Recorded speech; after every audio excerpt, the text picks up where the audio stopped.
Fala galerinha, estamos aqui de volta para explorar o tema sistemas socioeconômicos e particularmente nessa videoaula, ela tem o propósito de explorar as principais contribuições teóricas trazidas por Max Weber e Karl Marx para a análise do sistema capitalista. Esses dois autores, meus queridos e queridas, se consagraram na história do pensamento ocidental com as suas propostas, tá joia? Mas eu realmente gostaria de frisar uma questão. Se você perdeu o nosso primeiro encontro, faço realmente o convite para que volte aquele vídeo e entenda como nós exploramos a evolução histórica do capitalismo. Aquela videoaula ela é pré-requisito para esse nosso segundo encontro. Bacana? Então, realmente, tente ter acesso àquele nosso material para que você consiga estudar de uma forma mais organizada e eficaz possível sobre esse tema que nós propomos aqui em Sociologia. Vamos entender, queridos e queridas, que tanto Marx quanto Weber vivem no contexto da Alemanha do século XIX. Eles estão, portanto, inseridos no contexto socio-histórico de pleno auge do capitalismo industrial. E nós já falamos na nossa videoaula suas principais características, por assim dizer. Então, esses dois autores, eles começaram então a problematizar a realidade capitalista da época do seu país em que viviam e trouxeram leituras e literaturas que se consagraram dentro da nossa história e dentro das nossas áreas das ciências sociais como um todo. Tá joia? Mas eu já alerto, e vocês vão perceber ao longo das nossas videoaulas, que Weber e Marx possuem posicionamentos bastante distintos com relação ao capitalismo em muitos aspectos, tá? Embora convivam no mesmo contexto socio-histórico do século XIX. Vamos começar aqui na nossa videoaula analisando Weber e depois partiremos para a crítica feita por Marx. Weber, meus queridos e queridas, vai ter entre uma literatura bastante rica dentro da sua leitura compreensivista da sociologia, uma que nos interessa em especial para a análise do capitalismo, que é a sua obra A Ética Protestante e o Espírito do Capitalismo. Nesse livro, o autor Weber vai entender que o capitalismo tem como características, em primeiro lugar, ser a forma de racionalização desenvolvida pelo mundo ocidental, que proporcionou a esse contexto geográfico se modernizar em detrimento do Oriente. Em outras palavras, o capitalismo ele é uma forma de racionalização da vida, seja da vida produtiva, da vida econômica, da vida social, da vida cultural, da vida política. O capitalismo é, por essência, uma forma de racionalizar as coisas. E essa racionalização proporcionou ao Ocidente conseguir uma modernização a partir do Renascimento. E é óbvio que o capitalismo, também para Weber, vai ser caracterizado por aquela busca permanente do lucro. E já que o capitalismo ele tem essa lógica da racionalização, ele também conseguiu criar mecanismos e métodos para racionalizar essa busca pelo lucro. E essas formas são, por exemplo, através do cálculo mais sistematizado dos recursos à disposição. Agora passa-se a negociar os títulos para se conseguir extrair deles juros, por exemplo, e acumulações e enriquecimentos de capitais.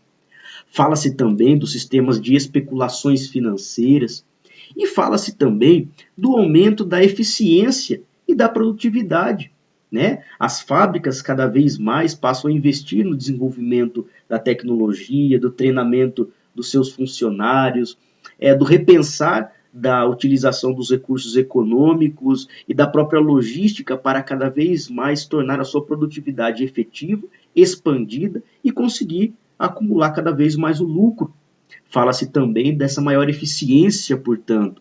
E aqui, eficiência, estamos entendendo uma lógica de conseguir criar impactos na vida social e econômica. Essas são formas muito bem calculadas, estrategicamente delineadas por aquela racionalização do capitalismo, como Weber diz, que é a própria característica do mundo moderno ocidental. E agora ele se pergunta, bom, mas o que é que possibilitou a construção dessa racionalização do capitalismo? Né? Em outras palavras, quais foram as causas desse solavanco em direção a um capitalismo, né? Uma forma racionalizada socioeconômica? Weber vai dizer que questões como, por exemplo, o desenvolvimento da ciência moderna, que veio desde os estudos newtonianos, por exemplo, de Galileu, lá do século XVII, através também do surgimento da noção de mão de obra livre, em detrimento da mão de obra servil, característica do feudalismo da Idade Média. Além disso, o desenvolvimento dos cálculos matemáticos financeiros, o desenvolvimento da estatística, da matemática financeira, da microeconomia, o desenvolvimento também de uma organização mais articulada da forma de se produzir, da forma de se exportar, de se vender, de se pensar todo o processo produtivo. Além disso, a separação entre ambiente de trabalho e ambiente privado, né, em que antes, no contexto das grandes corporações de ofício típicas da Baixa Idade Média, acabavam sendo espaços que se confundiam dentro de uma mesma lógica. E, além disso, o surgimento de uma sociedade dividida em classes sociais muito bem expressivas, em que cada uma assume um papel, uma prerrogativa dentro da lógica da produção. Todos esses contextos, segundo Weber, possibilitaram que o capitalismo ganhasse espaço como sistema socioeconômico predominante no Ocidente. E essas condições históricas, essas condições sociais, essas condições tecnológicas, culturais, para Weber, realmente criaram uma estrutura social que, a partir de agora, possibilitou, portanto, o desenvolvimento dessa nova lógica capitalista. Mas Weber nos chamou a atenção. A partir da sua lógica, né, do compreensivismo, ou seja, que entende que toda ação social, para ela ser entendida desse jeito, ela precisa extrair o sentido que traz para o indivíduo. Em outras palavras, não existe nenhuma ação social da qual não se possa extrair um significado, um sentido. Weber vai nos dizer, então, o capitalismo ele não seria o capitalismo em virtude de todos esses desenvolvimentos materiais, por assim dizer. É óbvio que as ciências contribuíram, é óbvio que a racionalização contribuiu, é óbvio que, enfim, toda uma lógica material na história foi importante. Mas Weber, aqui em sua leitura, ele está preocupado em extrair qual o sentido que isso trouxe para os indivíduos. E é aqui que entra a sua grande contribuição para a área das ciências sociais. E entender, portanto, que o que de fato, o ingrediente fundamental para a expansão do capitalismo foi o fato dele ter criado um sentido próprio para os indivíduos, ou o que ele chama de uma ética capitalista, um conjunto de valores que os indivíduos tenham consciência de que esses valores existem e perseguem nas suas atividades diárias, né, a conquista desses ideais, dessas consciências, desses valores. Por isso, segundo Weber, o capitalismo não é só uma questão material. O capitalismo ele também detém um espírito econômico, ele também conforma uma ideia que faz sentido para os indivíduos que se envolvem dentro desse sistema. Fala-se, portanto, muito mais num aspecto abstrato, reconhece aqui a consciência, o sentido que é trazido pelos participantes. E para Weber, essa ética ela foi possibilitada pelo desenvolvimento de toda a contribuição dos puritanos, dos calvinistas, naquele momento do Renascimento europeu.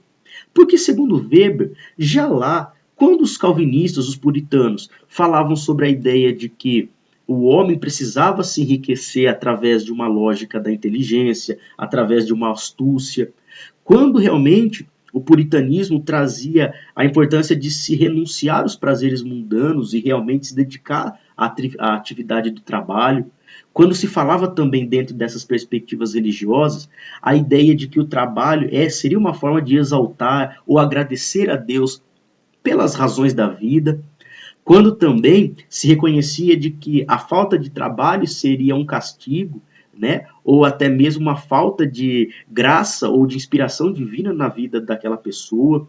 E além disso, passa a se entender que o lucro, o sucesso no trabalho, ele é significado da presença das bênçãos de Deus na vida da pessoa. Por isso, toda essa lógica, para Weber, consegue contribuir. Já plantava aquela semente inicial que cunha toda uma ética, ou um ethos, por assim dizer, capitalista, que é o elemento fundamental desse sistema econômico. Não só a questão material, da questão dos lucros, do capital, dos bens, mas é o sentido que nós podemos extrair de tudo isso que conforma uma ética capitalista que já nascia a partir da contribuição dos puritanos e calvinistas.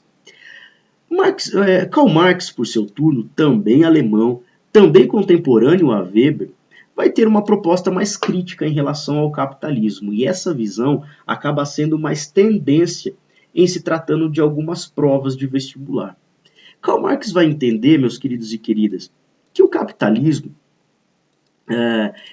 quando ele escreve, né, o seu clássico O Capital, o capitalismo vai ter como características, em primeiro lugar, ser um modo de produção ou sistema socioeconômico em que o capital é o principal meio de produção, perdão.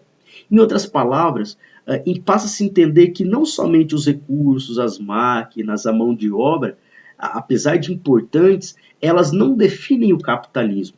O que define o capitalismo é realmente entender que o capital ele é o principal meio de produção e a partir dele que se pode extrair os valores, os lucros e toda a rentabilidade, enfim, a maximização, né, e a própria contemplação dos interesses do indivíduo.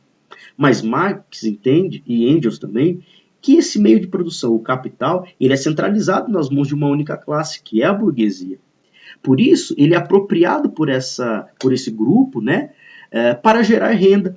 Renda, como por exemplo, através da propriedade privada, como através da exploração do trabalho, né, do operariado, por exemplo, e através da construção de ideologias, de ideias, de valores que fazem os indivíduos perseguirem o fim da conquista, o fim do lucro para a burguesia, né? Por isso, do consumismo, por exemplo, o consumismo é uma ideologia típica do capitalismo e se insere, portanto, a favor, né, em direção ao próprio êxito desse sistema econômico, está a serviço dele.